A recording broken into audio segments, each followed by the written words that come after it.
My name is Ryan Parker with Parker Home Renovations in New Braunfels, Texas, and today I'm going to teach you how to find your breaker box.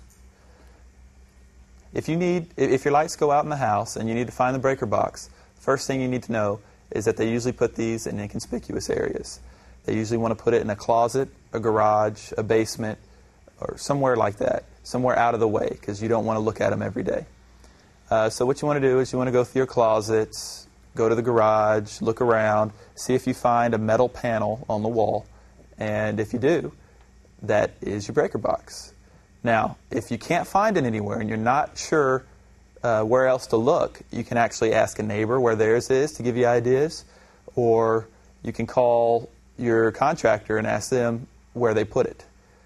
My name's Ryan Parker, Parker Home Renovations, and you could actually contact me if it was one of my houses, and I could tell you exactly where that breaker box is. So you can give me a call or visit me at my website at parkerhomerenovations.com.